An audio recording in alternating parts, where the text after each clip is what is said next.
Okay, so I'm recording this for anyone who wasn't able to attend in person or may even use it as a training video afterwards if you're okay with that, Lynn. That'll be Uh, fine, yes. We do have a provision and a policy that we do not promote Barnage in public media and things like that. right. But there's a distinction there between promoting it to find members individually and doing public relations work, which is something that we need to do more of. And we need to find a way to do that. So yes, so this is a potentially opening the door to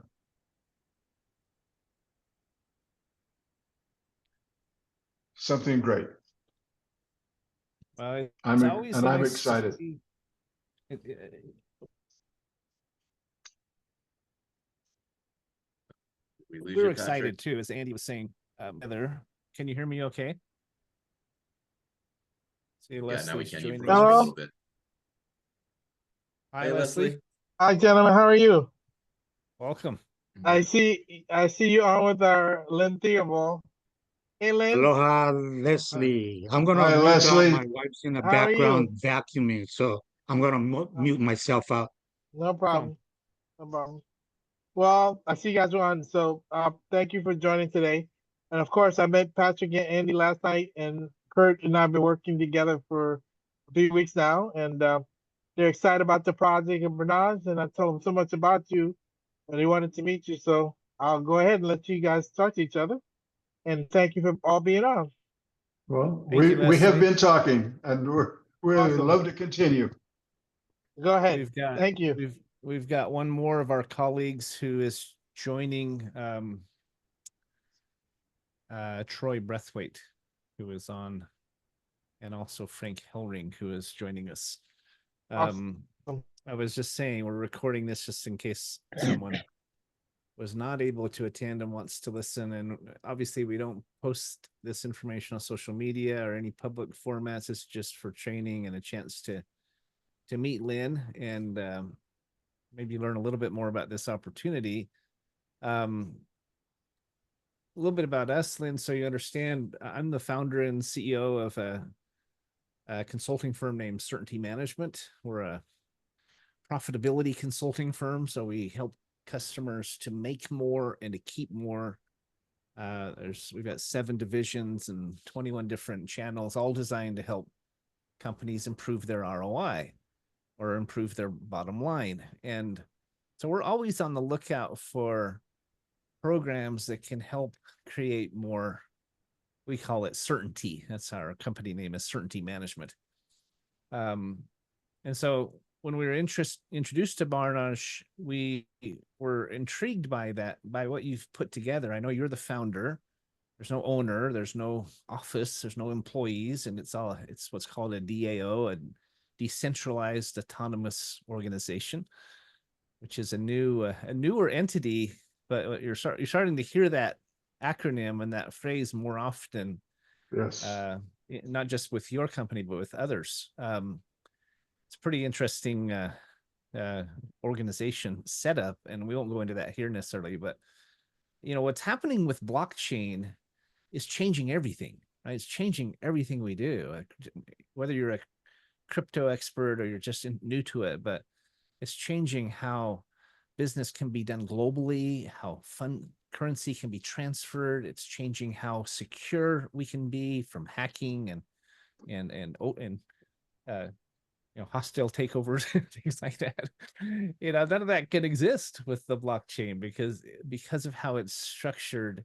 Not just one server, it's thousands of computers all over the world. And so it's so we're intrigued by this. We have a division of our company that we call the Certainty Partners Program, where it occurred to us that we could do more than just make income. We could make a difference, and we now help nonprofits to raise funding for their initiatives. We don't charge them anything for that. There's no, it's literally our attempt at paying it forward and not just doing good, but doing business. And so that was another reason why this project caught our eye, because we think that this could be an enormous benefit to nonprofits, right, who are looking for ways to raise capital and so forth. So that's why we're here. Kurt introduced us to this. Kurt Gushi, who's our good friend from Hawaii, and Troy is our part of our team. Andy's and Frank's and my team. Frank's here, but he's not on camera because he's driving, and he didn't want to distract. So, Actually, I am, but I'm still sitting in the car. Nice to meet you. yeah, no, I knew you were here. You're just not on camera because that's good etiquette. So Lynn, our purpose for being here was to meet you. You're the founder. Maybe hear a little bit of the story of what led to bringing Barnaje about.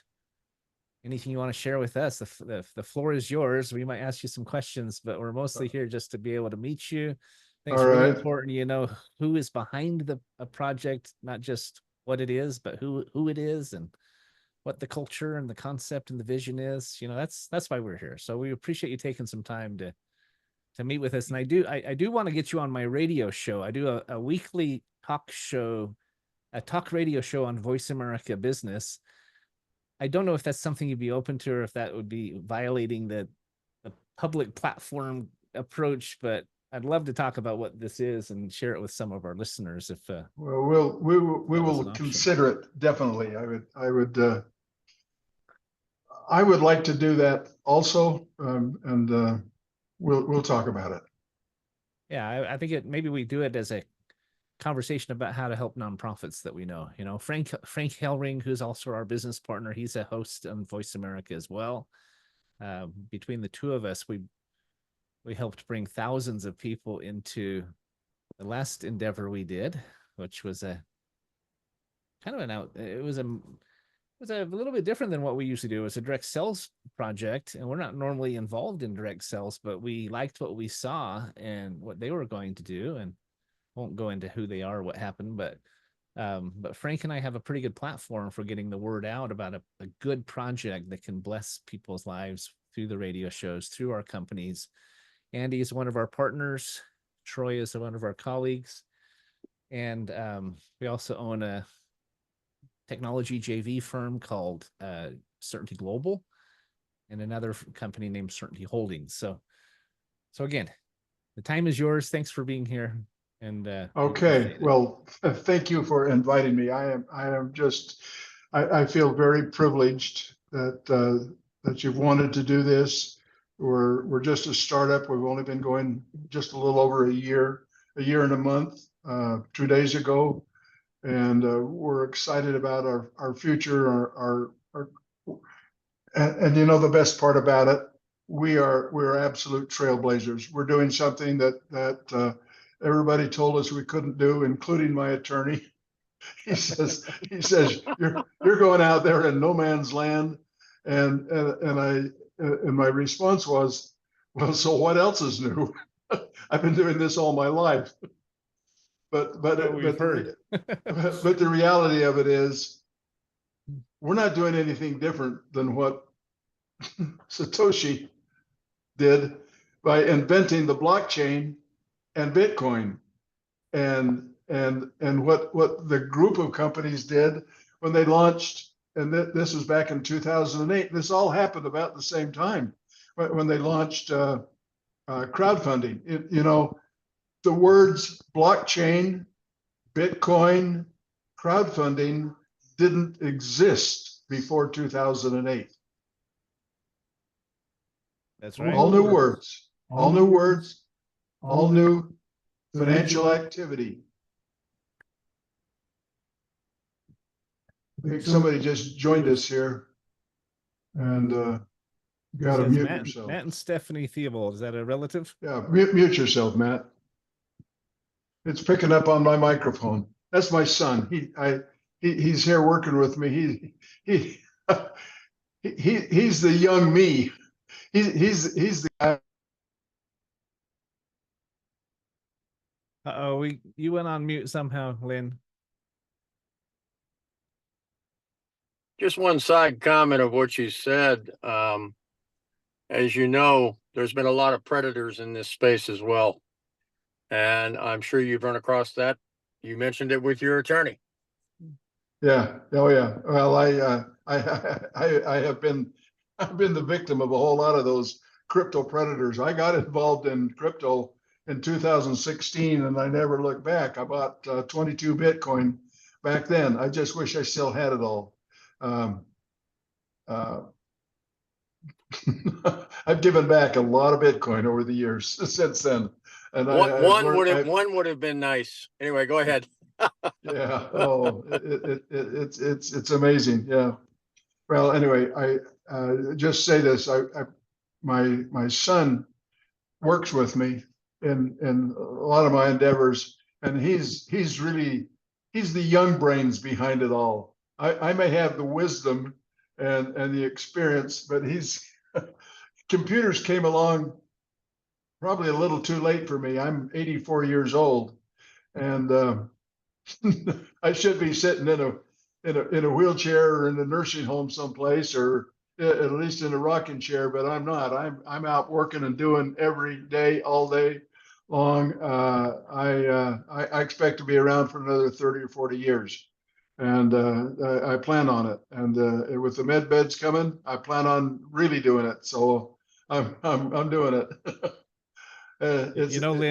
Lynn, my brother worked for Berkshire Hathaway for a while, one of the Berkshire Hathaway companies, and he talked to me several times about being in a conference room with Warren Buffett and his partners. They're all in their 90s, right? These Yeah, billionaires sitting around this kind of, and they're still excited and planning on the next idea, the next investment.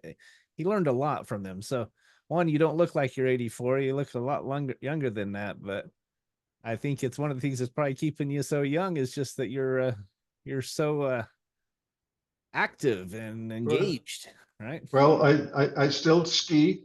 I play tennis. I fly airplanes occasionally. I'm a pilot, with quite a few hours private. Never was commercial, and I've flown from Alaska to out into the islands in the Caribbean, and I mean I've got down into Mexico. I've gone all over the place, and I love it, enjoy it, and That's yeah, I just keep going and doing, and I guess what the thing about me is I'm that perennial, this absolutely incurable venture capitalist, entrepreneur. And I back in the let's see, in the 1969, I started a brokerage firm. I was 29 years old. My prior experience to that was I was a mutual fund salesman and I sold life insurance. And I said, I'm going to start a brokerage firm. I knew that's how much I knew about it. and I did. And we had 5 offices, 3 in Utah, 2 in Arizona, and we did quite well. It was a bad time in the market back in the late 60s and 70s. And then the Arabs pulled the oil embargo, and about that time I'd gone into real estate and was building hotels and acquiring apartment houses, and I'd never done that before. So I just need to, I get these wild hair ideas and I just go do them, even though I don't know the first thing about them, and I just go find out and figure it out. But coming back to my son, I have to bring people around me that know what they're doing because I don't. I guess I'm the idea guy, and I have this direct connection to source that gives me all these ideas, and that is where they come from. So I acknowledge that readily, and 100%. And it's just it's exciting. Well, Barnaje looks like, and I don't have any problem with it. It looks like, it appears like, it's similar to a whole lot of things that it's not. For example, it's not a security. We're not in the securities business. I've been in the securities business. I know I've had the principal licenses, so I know what a security is, and I know how to define it. We're not that. In 2014, I started a crowdfunding company. Well, crowdfunding had just begun. What? 4 years earlier, 2008. Several of them, and in fact, why did they start and when did they start? Well, it was in 2008. Well, what was going on at that time? The crash. We had the mortgage meltdown, didn't we? And it was incredible. I mean, we just about lost the whole entire financial system. If the powers that be and the bankers and the people that were running the show didn't decide a way to bail themselves out, and they did. They bailed themselves royally and made it worse for us. But that's why we're still here. But the point is, that's when crowdfunding began. Well, I took a little startup company, bought into it. Some guys had already started. They had about 500 members. In reality, it was nothing more than a money game, or a money game is a money game until it becomes a Ponzi when it can't sustain itself, and then it becomes a rug pull, and that's what it is. Well, I saw it and I said, no, we're going to do this right. We're going to do it legitimately. We're going to turn it into crowdfunding. I didn't know anything about crowdfunding, but I knew that there were a whole lot of companies that were doing it. And guess what? It was a brand new classification of financial activity that had never existed before. Was it legal? Was it legal? That's right. Hell no, it wasn't legal. Sorry for the French.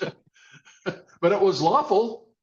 And it was lawful under what? Under common law. You see, that's the basis of everything we're doing here in the United States. And in most, former colonies of England, the British Empire, Australia, India, you name it, they all operate on common law.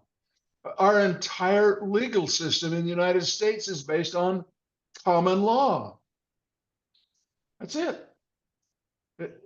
The statutory law, the legislated law, that comes along afterward, but that's all based on fundamentally common law. And so all of these new activities begin with common law. And what's the real basis of all of it? And this is the ongoing battle I've had with my own attorney, because all these attorneys, they're into the system and they're controlled by the system, and they cannot go outside the system, same as the doctors. Why is it that all the doctors did what during COVID? They went along with it, and they told you had to take the shot. And what did that do? Did they lie, cheat, steal? Well, some of them did. A lot of them did. And these are the kind of issues that we have throughout the world. And we've had them for a long time. And so when you buck these trends, you're bucking science. I mean, what do the universities teach about quantum physics? What do they, there's a whole bunch of areas we can go into that is junk science in reality. And I'm not saying quantum physics is junk science, but I'm saying that a lot of the interpretations of it is junk science. It's what the leaders, the powers that be, say it is. It's not necessarily truth. And you guys know that, don't you? Okay. I see some heads going like this. All right. Okay, so here I am. I'm starting this company back in 2014, a crowdfunding deal, and we did extremely well. It was very similar to what we have with Barnaje. It was the precursor of Barnaje. And we went for 2 years. We had 120,000 members in about 60 countries in 2 years, but then we were doing it with credit cards. And I mean, everybody got paid, everything was working great, until all of a sudden the bank said, we don't like these guys. Now, they didn't say that exactly, but we were using credit cards, and we were using their credit cards, and they finally came to us and they said, gee, you've been a great client. We don't have any complaints about you. Your chargeback ratio is only 0.4%. Well, we already knew that. I mean, 0.4%. That's almost nothing. But they said, unfortunately, we can't do business with you anymore. So we're going to give you 5 more days. We're going to process for you for 5 more days, and then we can't. That'll give you time to get another credit card processor. Now tell me, where on this earth can you pick up a online credit card processor in 5 days? You're lucky to get one in 60 days or 30 days at the best. Well, they processed for another 5 days. We processed $100,000 a day for 5 days. And then they kept the money. And they said, oh, well, we're concerned that if we give you the money now, you're going to have a whole lot of chargebacks because we stopped processing for you. In other words, they're saying, because we did all these things to shut your damn business down, you're probably going to go out of business. And so we're going to protect ourselves and not give you this money because we're going to use it to offset all the chargebacks. We never had one chargeback. But they still kept the money. We had to sue them. And we did. And then we settled the lawsuit about 5 months later. Oh, crud. And then after we settled and they were supposed to give us all the money, they said, oh, we have to admit something.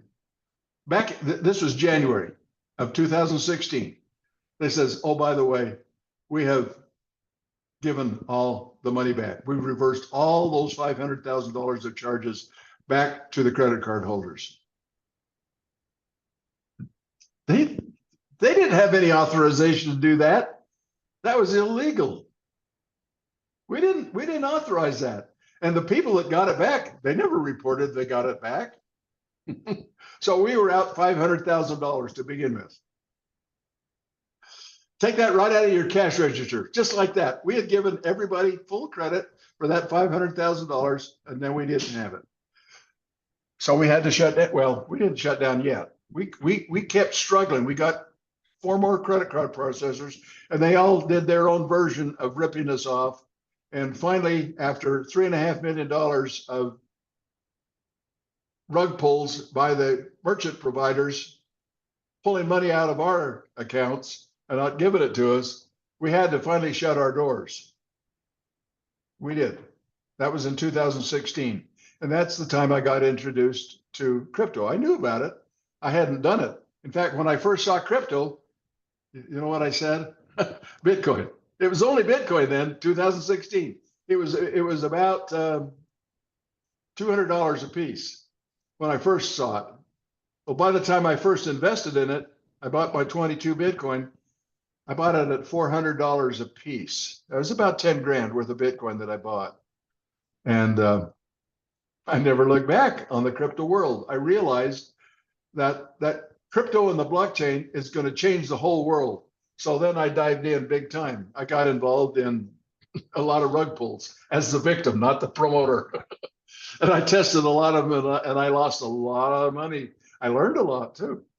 But I realized, and I knew, this is my education on what we're going to do. Okay, so fast forward. Hey, Lynn, can I Yes. interject something real quick? Yeah.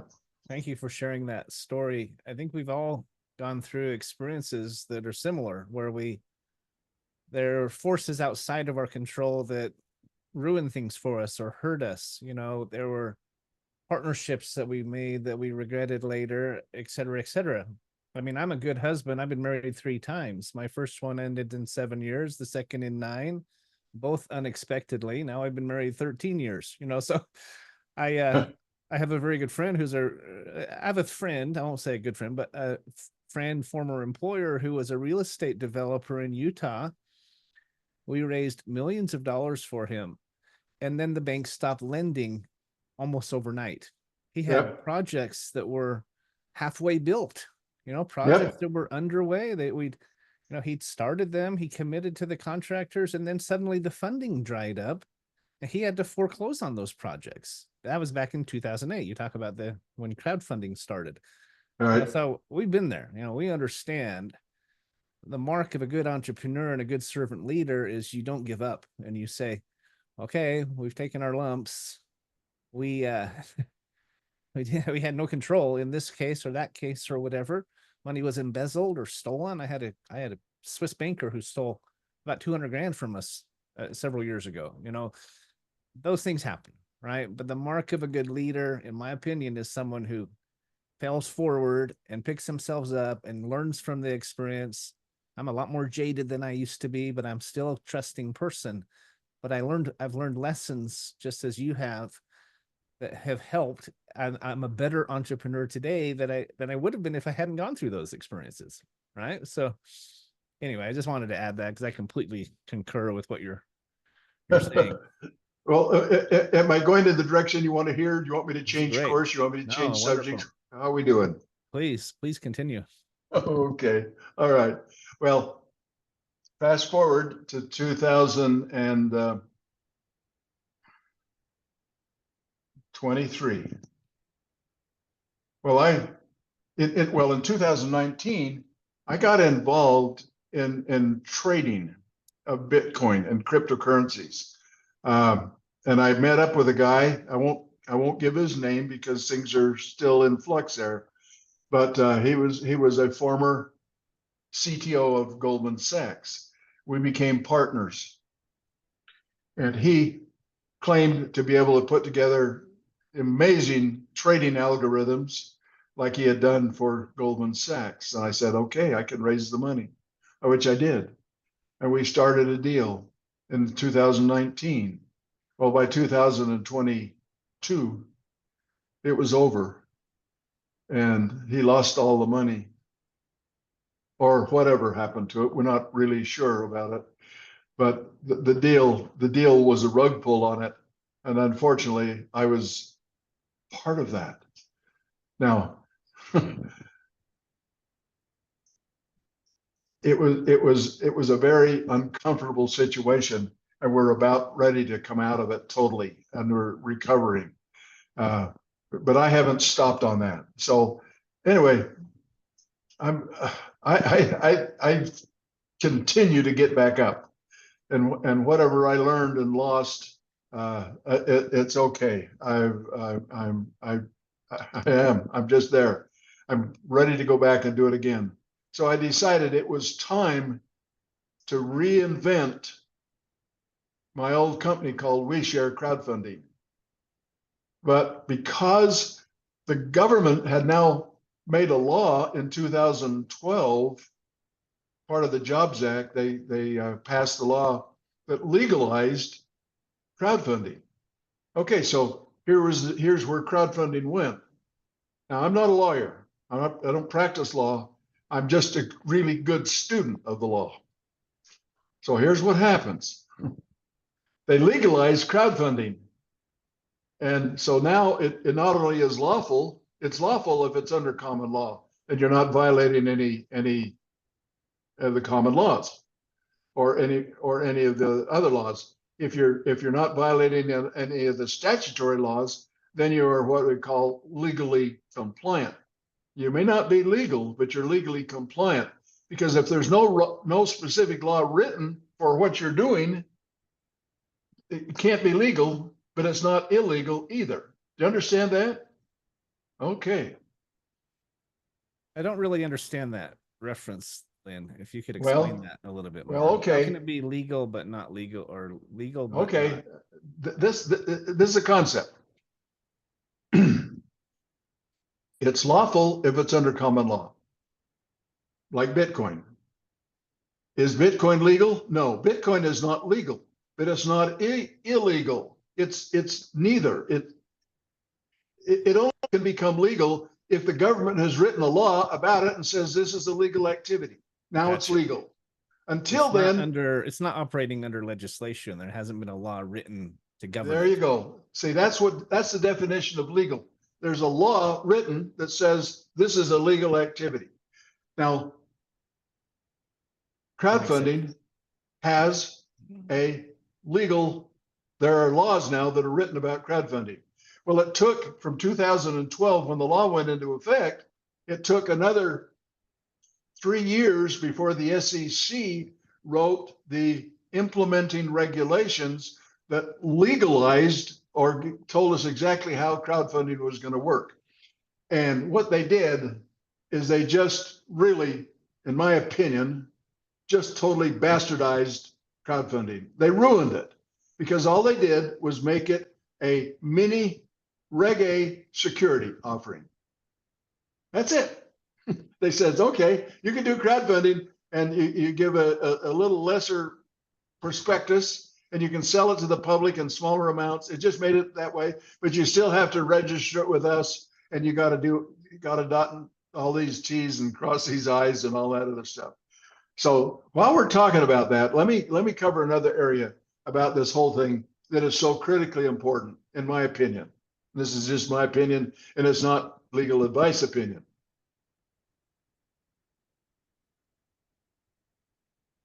The government writes these laws, and they decide to regulate something.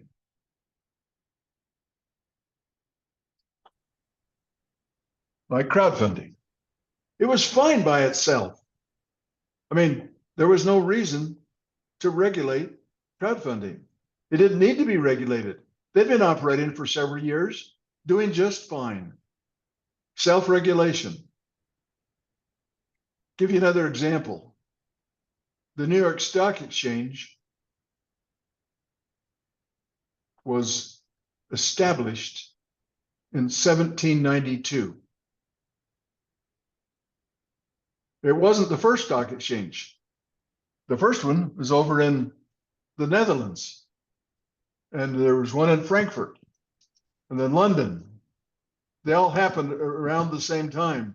And they all operated for 100 to 200 to 300 years without any government regulation.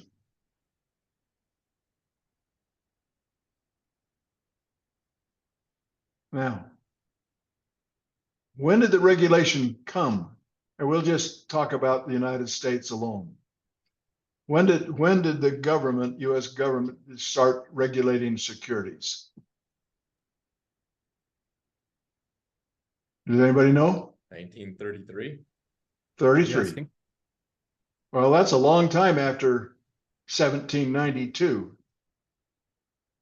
What happened in between and what caused them to start regulating? Demand. Demand? What kind of demand? Public. We had a Interest. need, didn't we? Yeah. Okay. The New York Stock Exchange operated without any regulation for 140 years, doing just fine until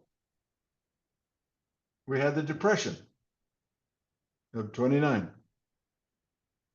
What happened? What caused the Depression? Oh, the stock market crashed. Oh, you mean the stock market crash caused the Depression, right? Depression didn't happen on its own. It was caused by the crash of the market, right? What caused the market to crash of 29? Did it just happen on its own? You know, don't you? A bunch of people, very smart, very astute, very wealthy, very corrupt, very illegally planned from the beginning the crash of the stock market. And that's what caused it to happen.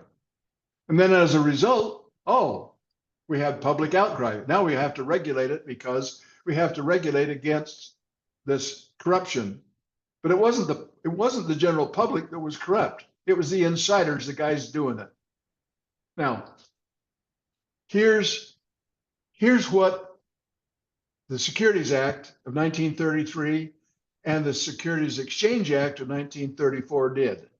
Those were two acts that were created at that time as a result of the crash and the Depression. The number one fundamental reason for those laws, I mean, they're all based on that. They got all those little specifics about it, but it's all fundamentally about requiring that the participants, the people involved doing it, give full disclosure. That's it. That's all there is to it, full disclosure. and to prevent fraud and unfair business and trade practices. That's it. In fact, every law that's ever been written, Transparency, right? ever been Transparency. written by any country ever about financial matters is all based on that sentence that I just gave you. Give full disclosure, do not defraud, do not enter into deceptive or unfair trade practices. All the laws are based on that. I don't care what they call them, but that's it.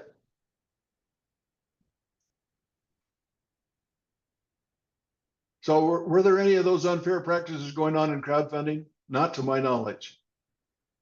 But they did it anyway. They decided they're going to regulate it. Now, is Bitcoin regulated today? No. Is the blockchain regulated today, or any of the blockchains regulated today? No. The exchanges are. But the businesses that act like brokers that buy and that sell of it, they're regulated again under the SEC. Mm-hmm. But it didn't all happen that fast. And you know what's happened since Bitcoin came out and Ethereum? When Ethereum came out a couple of years later, they invented the smart contract. Yep. And the ability to create other companies and to do it. And so what happened from between 2016 and 17 and 18, what happened in those 3 years? Thousands of companies did the equivalent of an IPO. You know what an IPO is? Initial public offering. Well, that's what Wall Street does, right? Okay. And they if they're going to do a Reg A, they raised back then it used to be $300,000 max. Now it's up to about 50 million. And then they got the S1 underwriting. That's a full registration. Costs several $1 million in legal fees and accounting fees and everything else. And it takes you a year or two to get it approved because of all the regulation to make sure that everybody is getting full disclosure. See, that's what it's all about.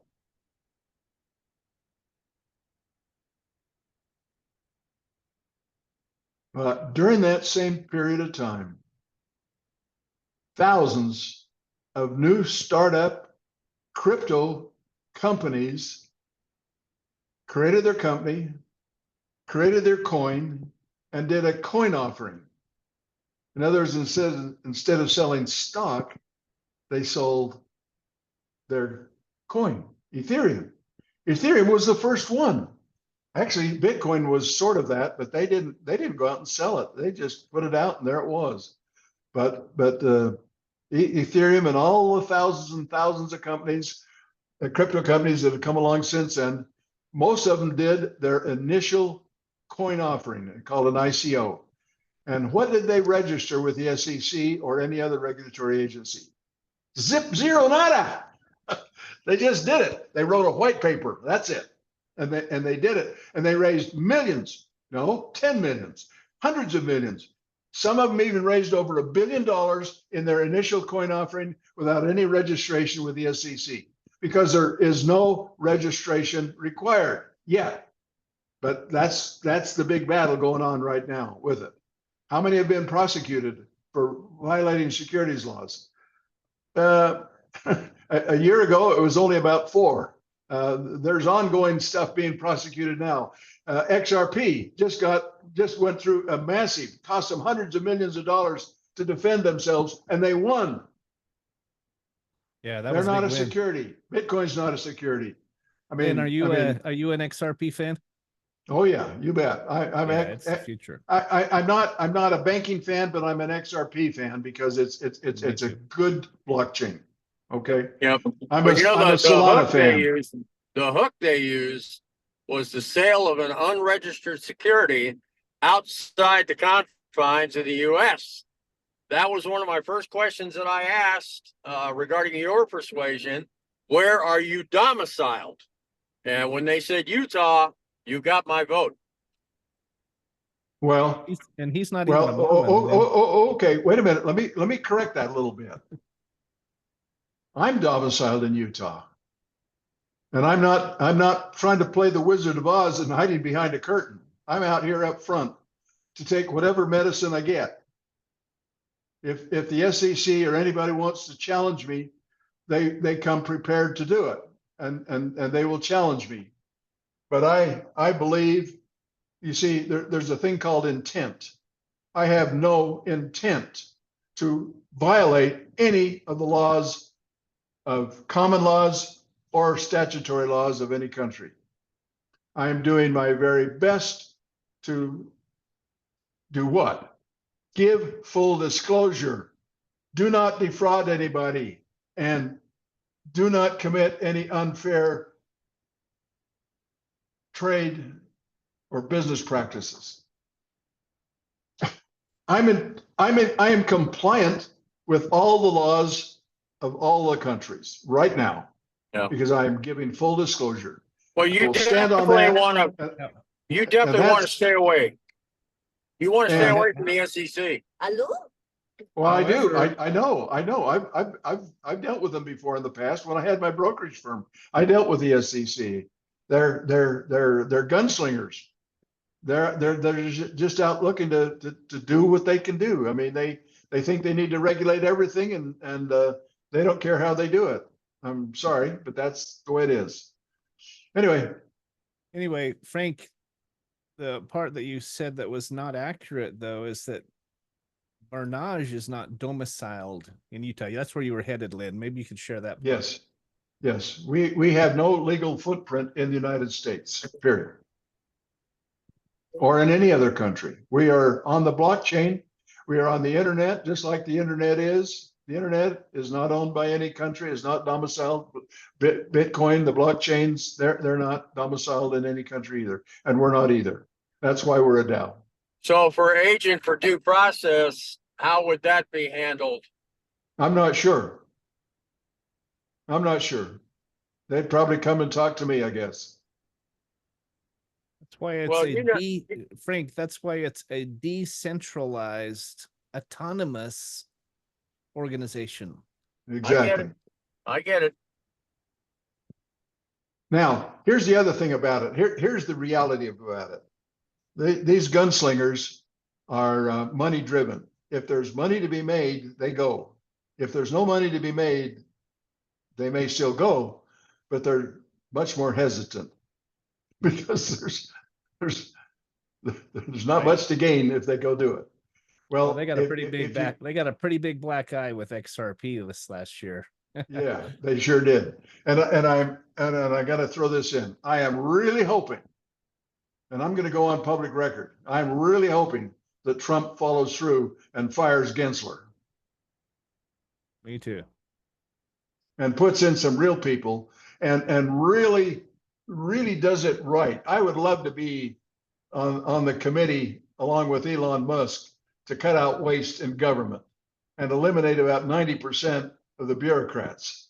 Well, to keep this video apolitical, whether you love Trump or hate him, whether you voted for him or you didn't, I think Republican, Democrat, doesn't matter. I think it is a positive that Trump is pro crypto, and that he is, I think, going to be a great advocate of programs that facilitate it and continue to grow that industry. I think it's going to be a good thing, whether you like him or not. You know, you're also dealing with that incredible Dodd-Frank bill there that had such incredible reach and gave the SEC much more, litigious power than they had before. Yep, sure does. And it probably needs to be rescinded. Anyway, moving on. So I think a lot of those things will happen that way. Anyway, that's where we are.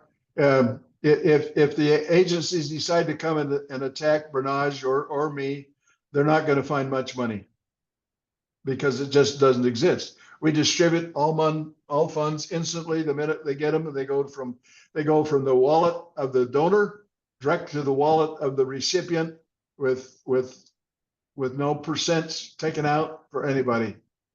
See, So that's one of the things that I find to be incredible, Lynn. And Leslie did a great job the other night of helping us. We onboarded myself and Andy and Frank, and he walked me through the process. I took a lot of notes, so I know how to do it for the next person. But it was kind of fun seeing it processed, funded, donated, and instantly paid out to the Yeah. appropriate parties. I've never seen that before, and yeah. without a percentage going back to the owners, right?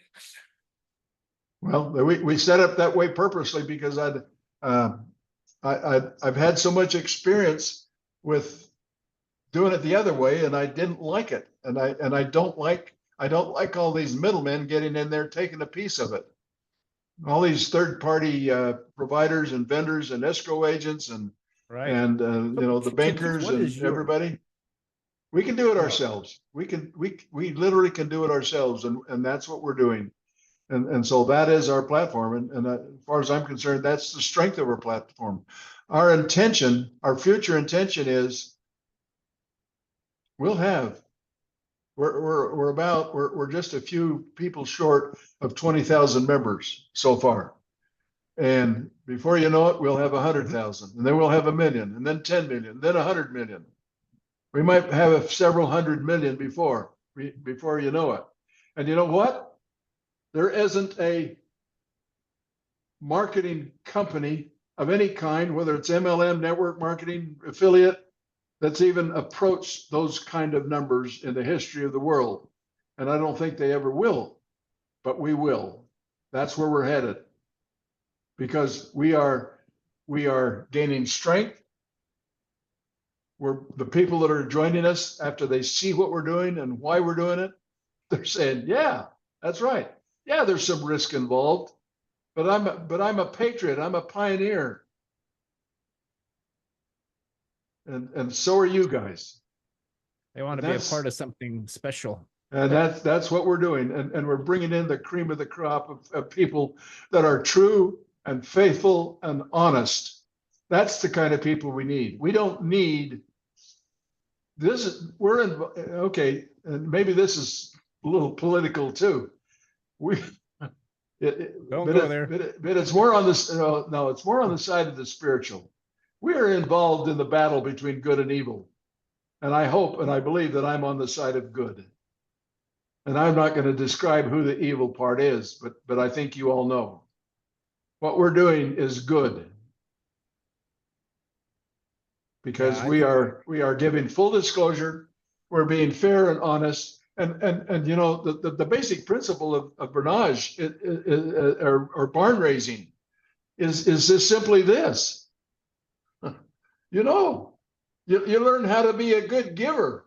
You learn how to be a grateful giver and a humble receiver. That's the spirit of Barnaje. That's also the spirit of barn raising. What is it? What is actually going on fundamentally when a group of families or people in a community get together and help another member build a barn or a shed or a chicken coop or whatever it is?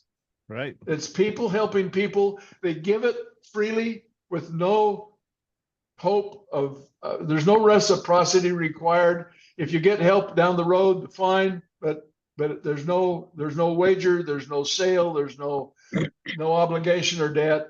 And that's where we are. That's what barn raising is all about. And when you get that in your mind, that becomes you. Well, It changes you. It changes you. You become a changed person. It changes your life. And that's the kind of people that are coming to us. The people that are true and honest and willing to give before they get. Lynn, can I share an analogy that I think is applicable? Sure, you bet. Just maybe a metaphor or an example. One of the organizations we're big fans of and that we support is right there in Utah. It's named Operation Underground Railroad. Oh, You've sure. heard of them, right? Oh, you bet. Absolutely. We recruited a bunch of ex-Navy SEALs and CIA operatives and others to help combat sex trafficking of children, right? Yeah. Well, their biggest need is good, honest people who become aware of what they're doing and want to contribute and help support them. And it's grown rapidly, right? Because good and honest people, once they're aware that this exists and that they can help or be a part of it, they want to.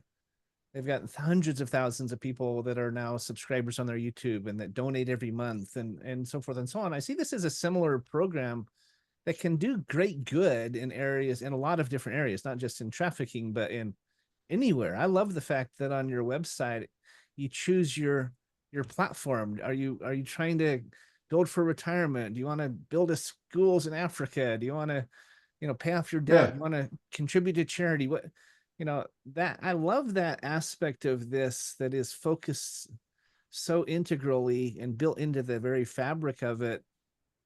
That is, we're about not just doing business, but doing good and making a difference. And so I just hats off to you, Lynn. We're very impressed with what you're doing. It definitely is right in line with how we think and where we want to go. In fact, I think it can help us get there even faster and get there and do some of the things we all want to do in the process.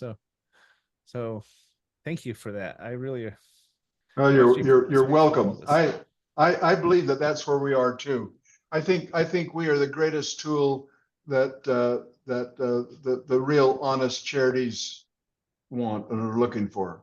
Mhm. So yeah, I agree. There's a lot of them out there. And I just this morning on my radio show, I had a gentleman on named Elvin McFarland, Coach McFarland, and he owns he's been a coach for 50 years. They call him coach because he was a track coach, actually coached Jackie Joyner Kersey all the way to the Olympics. But now he owns a foundation that helps veterans with, helps combat veteran homelessness. And he said many times to me, the number one thing we need is fundraising. We need funding to accomplish what we need to do. There's good people out there, but they need a vehicle, they need mechanism to help raise funding to help more veterans, right? That was the whole show this morning. And I think you've built that. So I already sent the links to him to have him look at it. I think he'll be very interested. So. Well, I think so. I mean, when we were doing crowdfunding, we had a lot of church organizations. Everybody's in the business of raising funds. They all need to do it, whether it's a Girl Scout troop or a church or a 501c3 registered charity. And I think most of the charity, we need to eliminate the tax so we can eliminate the 501c3 requirement, because that just makes you part of and lets the IRS control you. Right. We need to replace Ticketmasters. There you Say go. it again, Troy. I said Ticketmasters. We need to replace them. That's right. That's Taking everybody's right. feeds. Well, see, that is what we are. See, what I started telling you is that barn raising itself is the oldest form of capitalism on the planet. They're totally in the business of raising capital. Every time you raise a barn for somebody, what have you done? You've contributed by donation to the capital of that person. And capital, that's what we are. We're capitalists here. We don't have room for fascists or socialists or any other isms or is. We're simply capitalists. And barn raising is the epitome of it. And Barnaje is the 21st century epitome of capitalism. I mean, private, free market capitalism, that's what we're involved in. And every time we donate to somebody, now look at this. You receive a donation. What do you do with it? You use some of it for your needs, but you also keep donating. You don't stop donating to other people. You continue to donate. And what are you doing?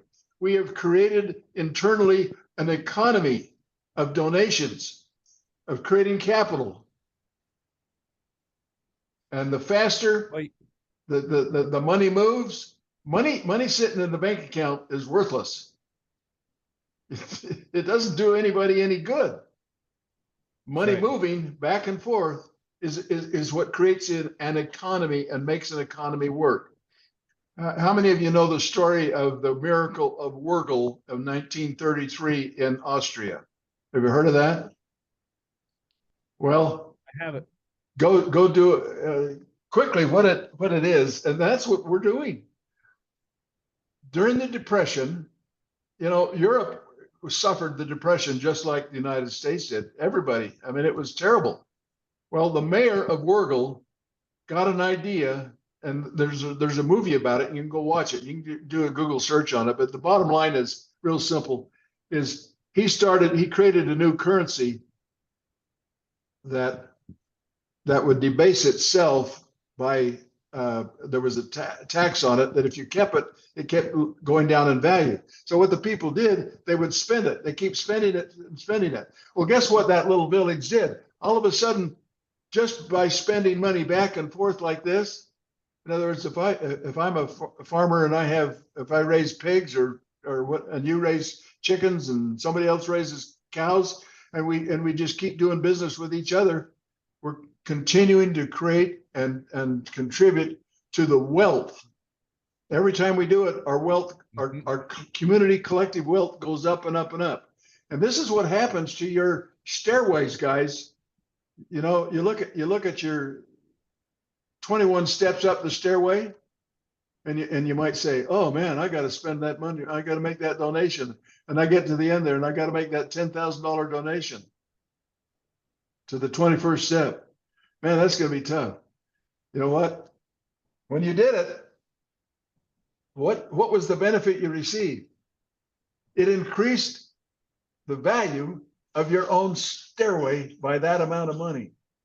Well, it's not by the exact amount, it's multiplied many times over, because it's now giving you the ability to receive donations from the 21st step, 128 of them. That's 36, that's plus 36 times what you actually donated. And we're not only doing capital raising, but we are creating generational wealth.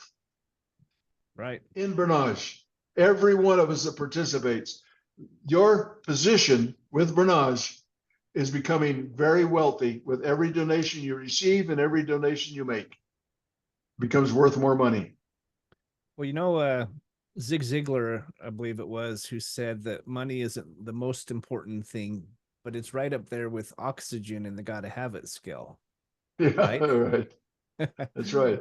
I love the fact that this, you know, I always say 1 + 1 doesn't equal 3. If you put it side by side, it's 11, right? So it has a multiplying effect. And Yep.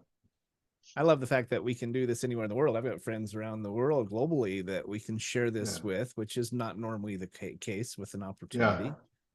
Now, I'll tell you what excites me about this is I used to be a CEO of a nonprofit with World Vision for 4 years in Orange County, back during the Clinton administration, TANRA, TEFRA, the reallocation of the welfare system and the collapse and all that stuff. And the number one thing that we found was that the percentage of nonprofits out there that have a donor base is like less than 10%. Most of them are caught up in the grant, back and forth and basically looking for the big corporate kahuna, that's going to sit on the board, and basically the old style, the cookie drives and the Christmas funds and all that nonsense. Okay. And here you come along with this. This could really revolutionize nonprofits in building that donor base, translating that following that they've got on social media to dollars and cents. I think you're right, Frank. I know you're right. You're spot on, actually. Yeah. Well, because when you sit I at know the the guys that we CEO, want really well, Lynn. If we when you sit at the CEO level of a nonprofit, you got to consider every option. That's what it stands for.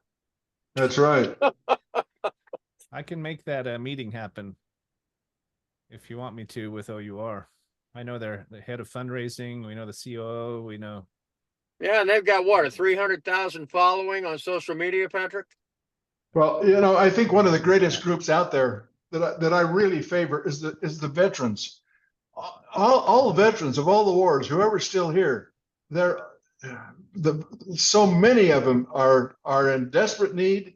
They need something to do. They need something productive. They're looking for ways to bail themselves out of whatever mess they're in, whatever it is, whether they've got PSDT or whatever, 1.7 million veterans are homeless on the streets of America, my friend. Yeah, We need to there you do go. something about that. There you go. There you go. The other thing Because- is I have a relationship with Whistleblowers of America. When you get a chance, look that up. Whistleblowersofamerica.org. The gal that heads that up is former U.S. Army captain. She came out of the VA, ended up basically turning around and doing a massive lawsuit against them, won, and then founded Whistleblowers of America with a building in Pensacola, Florida. And if you take a look at her array of whistleblowers that she supports, it is amazing the opportunity that I think we have facing us here, Patrick, just with that one organization. And the other thing is she goes inside the Beltway often.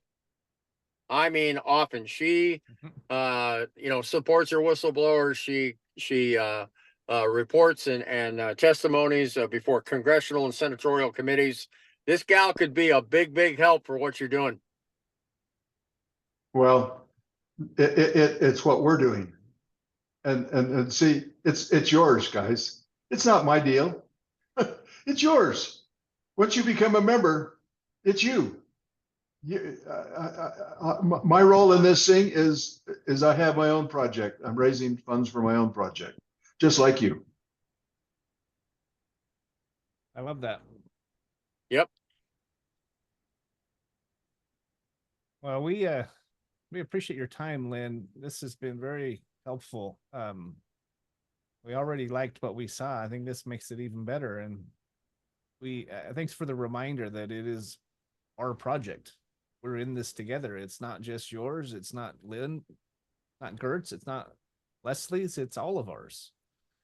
I love that. I just like everything I'm hearing. So. Yep. Well, the best part about it, when people look at us and say, "Oh, that's just another MLM or network marketing scam or whatever, or pyramid scam or whatever," I purposely designed it so the money cannot just all flow to the top, and it doesn't. It stays within the group that are doing it. And Leslie, Uncle Les here, he knows that better than anybody because he's seeing it. I mean, Leslie's. I don't receive $1 from anything that Leslie's doing, and the guys 10 levels below me don't either because Leslie's further down than that, and that's the way it's designed. Plus the fact, totally diametrically opposed to any MLM compensation plan. You cannot get to the top of this without bringing your team with you. You just have to bring everybody right along with you. Whereas in traditional network marketing comp plans, you got the leaders, they can get to the top and they can be making $200,000, $300,000, $400,000 a month, and everybody else is failing below them. And see, that was my experience. I've been involved in network marketing since 1959. I joined Amway.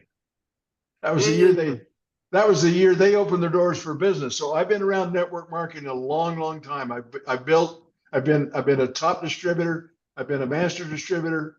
I've been a failure, and I've started several companies myself. And again, when I did them, I didn't know what I was doing. I just did them, and I learned on the job training. So I'm one of those guys that believes in OJT big time. And that's what we're doing here with Barnaje. Well, Lynn, thank you for your time. Is there anything you'd like to close with before we stop the video? I don't know. I think this is the best thing. Let me just say this. I'm in it for the long haul. This is the best thing I've ever done. This is my life's work. I've been working for the last 65 years to get to this point to make this happen. And it's happening. And I am so grateful to all of you that see. Some of you see it maybe better than I do, but you see the vision of this thing and you see what it can do for everybody out there. I mean, this is a revolution, guys. We are engaged in a non-violent revolution of the spirit and heart of mind of people, of humanity. And we're going about it and we're doing it right. Amen. Lynn, thank you for sharing the way you have. And just like Patrick and I, we're grateful that you guys have come into our lives, because Patrick and I talk a lot about doing things for the right reasons. We share, life mantras together, and we have collaboration of how we can do and not just make money, but do good and make a difference and live a life of significance and things like that. So I appreciate the way you're talking from your heart and how we can, like I said, what we can do. But I do have another question.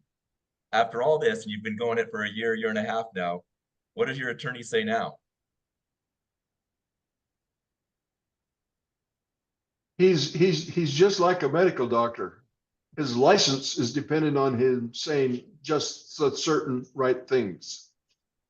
I understand that well. I've been in the medical field. However, I've spent the last 4 months putting together a document. It's about 14, 15 pages. We're about ready to publish it. And I've done all the research. I've done all the writing of it.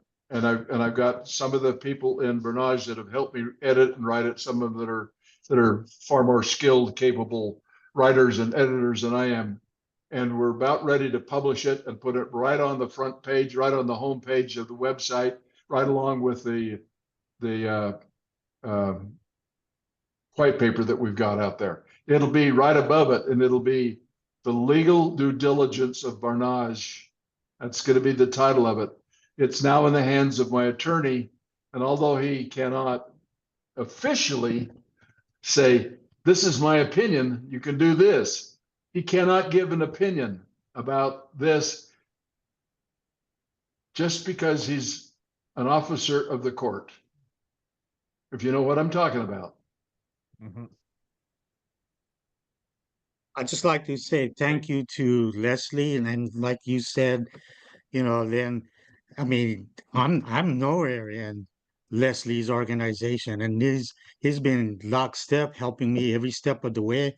And I think yesterday with the people onboarding, that's on the job training. We did it live, and I'm blown away how fast the money goes from one wallet to the next with no middleman.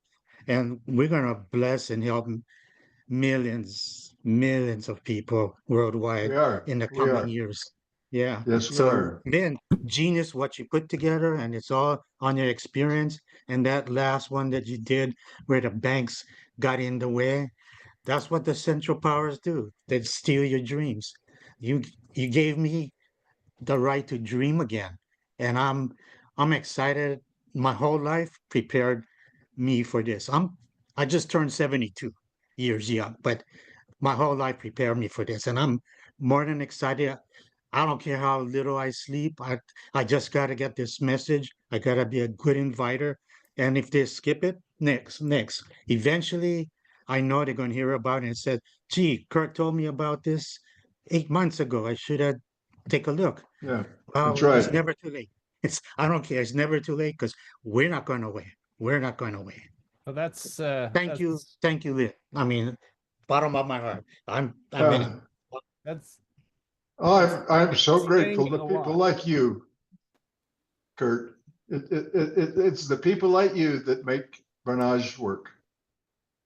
Well, and I was just going to say that's saying a lot coming from Kurt Gushue, because he has made millions of dollars in his life. He is a master recruiter, entrepreneur, has worked in finance and insurance, and he too worked in equities and as a broker, and for many years was top in his field. And so the fact that this business is attracting people like Kurt, who is one of the sharpest financial minds I know, that says a lot. And I appreciate you bringing it to us, Kurt, and introducing it to. I think we can do a lot of good with this. We're at a point where everybody wants to make more money, sure, if nothing else, so you can give more away. I mean, look at Yeah. Warren Buffett and them. You know, he's committed to give away 99% of his fortune. Yeah. But Just a to be able logistical question. let me just finish, Frank. To be able to make a difference and leave a legacy and create the generational wealth and the generational impact that you're talking about, Lynn, that's why we're here. That's why we're excited about it. So Yeah. sorry, Frank, go ahead. Just a logistical question, Lynn. If we were to set up a meeting like with the Jackie Garrick, how much advance notice do you need? I don't know. If I'm available, I'm available, and that's all I do. The most valuable thing that I can contribute and do this is to be here with people like you when you Well, call. So I think it needs to be a heart to heart because Jackie is a diehard Democrat. I'm sure she's moaning over the results of the election, but at the same point in time, she is a realist. And she is hugely involved in veterans issues because she's former U.S. Army. And the number one thing that she wants to do is to see America win. And that's the reason why she supports these whistleblowers. Just to give you an example, I push out on my show Bruce Sackman. You might want to look him up.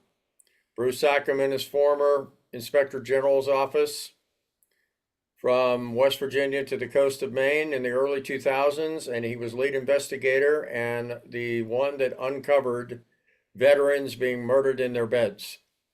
So now Wow. we've taken that on as a mission. If you go to veteranmurders.com, you'll see the landing page we created on this. But Bruce Sackman is a big piece of her.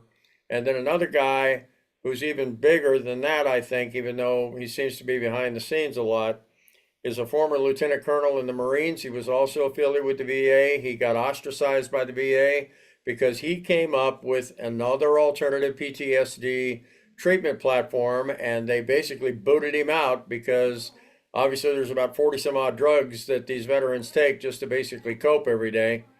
And he turned around and sued the VA and won, and it is now law of Congress that his treatment platform is now part of the VA protocol for PTSD. So that's another guy I think would be absolutely amazing. And believe me, the list goes on and on of people that can definitely benefit for what we talked about here today. Yeah, we have not only do we have our 2 radio shows, we have contacts all over the country. We have associates from coast to coast and clients in all 50 states. Just one of our connections, Lynn, has a database, one of the largest databases in the country. He's helped the last 4, he's conservative, or last 4 Republican presidents all get into office. Just in that database alone, he has 120,000 churches, millions of people. So we can do a lot with this. Sounds like it. 85 million at last count. We won't put it out on social media. I'm not a big social media guy, but we definitely have some big connections we can send this to that may be interested. So, so thank you for your time. I'm going to stop the recording because I think we're done with the conversation. Unless you had anything you'd like to add. No, I think I've said enough. Well, we're very grateful for your time, and if you're listening, if you're interested in learning more, reach out to us. You can go to certaintypartnership.com and learn more about this program. Okay. certaintypartnership.com. Thanks, everybody. I'm glad and want to be not the first, but there to welcome each of you into membership in Barnaje. Personally, would give you my welcome. I am so grateful that people like you see what it is and don't have the fear that some government agency is going to come and shut us down. We're standing up. We don't know what the outcome is going to be, but we're just like the early patriots that revolted against England. Well, the main thing is, Lynn, we got the right guy in the right seat, right? Well, and they didn't know where it was going to go, but they felt in their hearts that it was the right direction. And I think Yeah. we would all agree we feel the same way. So Yeah. When Well, I you do. stand up from two assassination attempts, there's a force, the gods, the cosmic. He's meant to be president to correct the direction. 70% said we're headed the wrong way. Yeah, Kurt,